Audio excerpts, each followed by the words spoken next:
Another of Syria's minorities, the Druze, have been under siege. Syrian government forces and Bedouin tribes began attacking Druze communities in Suweyda. هاي المحلات كلياتها متكسرة والبيوت من جوا في فيديوهات بس لسه عم توصل كلها مسروقة أقل بيت مسروق منه. And although HTS commanders warn their men not to film war crimes, they do it anyway, just like they did when they were mass murdering Alawite civilians on the coast. The new Syrian government has vowed to investigate the crimes against the Druze. But whatever happened to the investigation they promised into the Alawite massacres? That investigation is a joke. The same people who committed the crimes against Alawites are now in Suweyda, filming themselves again, attacking civilians and robbing and killing people. From March until now, there is no result. They haven't spoken a word. The Jolani government has a long, horrible history with the Druze. When Jolani's militia was called Jabhat al-Nusra, they massacred Druze in Bloze, a village in Idlib.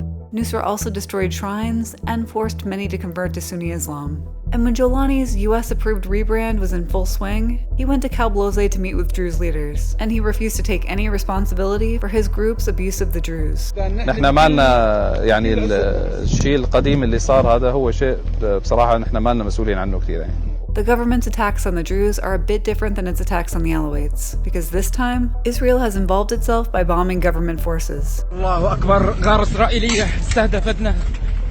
Netanyahu says that this is to protect the Druze. ואנחנו גם מחויבים לשמור על התושבים הדרוזים. אנחנו עושים זאת באמצעות פעולות עצימות. But remember, Israel didn't lift a finger when HTS was killing exponentially more Alawites on the coast. There are 150,000 Druze in Israel, and many of them are serving in the IDF. But the main reason the IDF is bombing Suweyda is because ostensibly fighting in defense of the Druze is an excellent pretext for Israel to occupy more of southern Syria. Israel's airstrikes were initially successful, and Syrian government forces withdrew from Suweyda. But Arab tribes from several cities mobilized to take their place and continue attacking the Druze. And these militias are Jolani's proxies.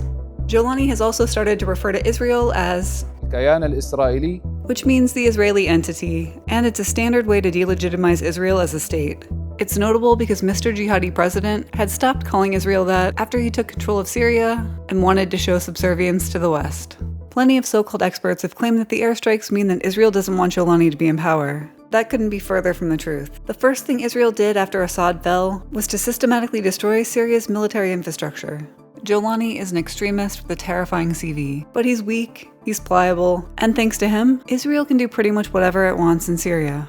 As further proof, President Trump finally admitted that Israel requested that the US lift its sanctions on Syria. At the request of a lot of countries in the surrounding area of the Middle East, including Bibi, we took the sanctions off Syria.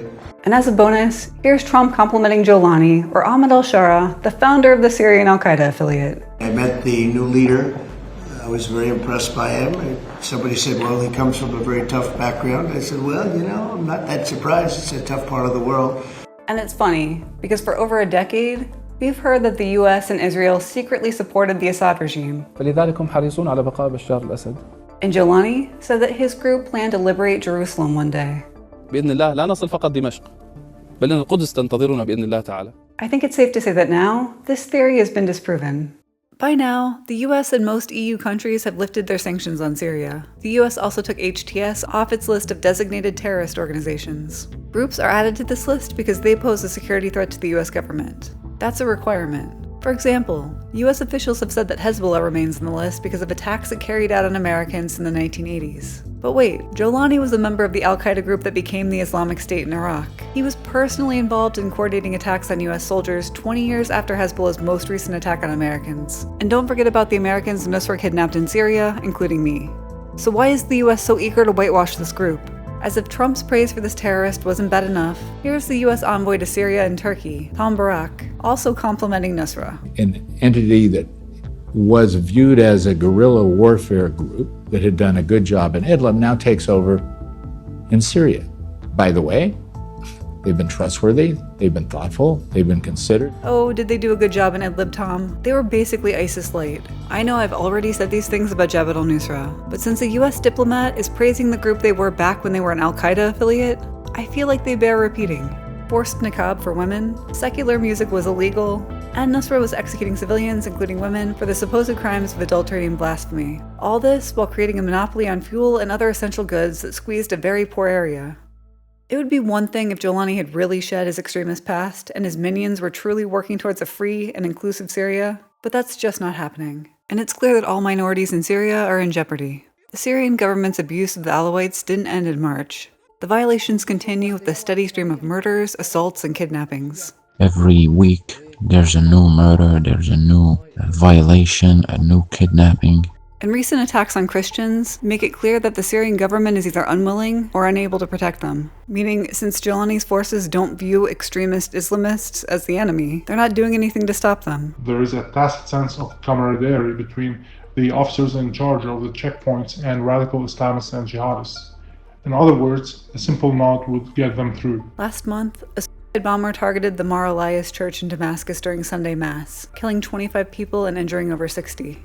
In his statement after, Jolani didn't refer to the bombing as a terrorist attack.